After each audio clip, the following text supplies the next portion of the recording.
اعوذ باللہ من الشیطان الرجیم بسم اللہ الرحمن الرحیم۔ میں بشیر احمد کرمانی، ٹیچر GPS شانو زون ماور۔ آج ہم 5ویں جماعت کا اردو پڑھانے جا رہے ہیں۔ ہمارا آج کے سبق کا موضوع ہے ہوا۔ ہم نے کل آدھا پڑھا تھا، اس کے آگے ہم آج پھر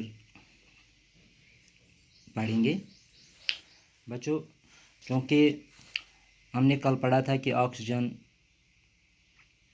کی ایک خاصیت یہ ہے کہ یہ خود نہیں جلتی لیکن چیزوں کو جلنے میں مدد دیتی ہے۔ اس سے آگے ہم پڑھیں گے آج، غور سے سننا۔ سانس لینے کے لیے ہوا کا صاف ہونا نہایت ضروری ہے۔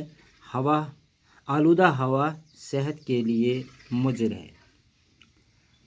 جو ہم سانس لیتے ہیں یہ ہوا صاف ہونا ضروری ہے۔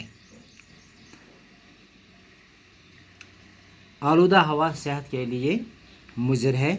ہوا کو آلودگی سے بچانے کے کئی طریقے ہیں۔ جو یہ ہوا آلودہ ہوتا ہے، یہ گندا ہوتا ہے، اس آلودگی سے بچنے کے لیے بہت سارے طریقے ہیں۔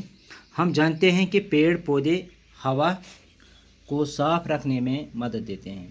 پیڑ پودے ہوا کو صاف رکھنے میں مدد دیتے ہیں، اس لیے ہمیں پیڑ پودے وافر مقدار میں لگانے چاہیے۔ اس لیے پیڑ پودوں کی حفاظت کرنا اور نئے درخت لگانا بہت ضروری ہے۔ اس لیے ہمیں ان پیڑ پودوں کی حفاظت کرنی چاہیے اور ہمیں بہت سے پیڑ لگانے چاہیے۔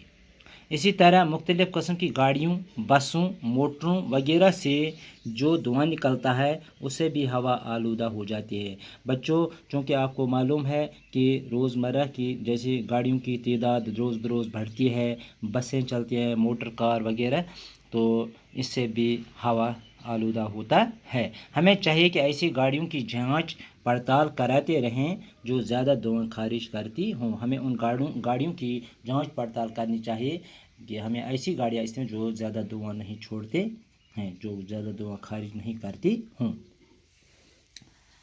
تو آپ دیکھتے ہیں تصویر میں بھی پیڑ پودے، تو یہ آپ کو اب معلوم ہو چکا ہے کہ پیڑ پودے ہوا کو صاف رکھنے میں مدد دیتے ہیں۔ کارخانوں میں بھی ایسے ایندھن کا استعمال کیا جانا چاہیے جس سے کم سے کم دھواں نکلتا ہو۔ ہمیں ایسے کارخانوں میں ایسا ایندھن استعمال کرنا چاہیے جس سے کم دھواں خارج ہو۔ اپنے ارد گرد کے ماحول کو بھی صاف ستھرا رکھنا چاہیے۔ ہمیں ماحول کو صاف نہیں، ہمیں پہلے اپنے ارد گرد کے جو ماحول ہے وہ اس کو صاف رکھنا چاہیے۔ اگر ہر کوئی آدمی اپنے ارد گرد کو صاف ستھرا رکھے تو یہ ممکن ہے کہ ہم اس آلودگی پر قابو پا سکتے ہیں۔ اس طرح سے ہم ہوا کو بڑی حد تک آلودہ ہونے سے بچا سکتے ہیں۔ اس طرح اگر ہم ایسی چیزوں پر عمل کریں تو ہم بڑی حد تک آلودگی سے بچ سکتے ہیں۔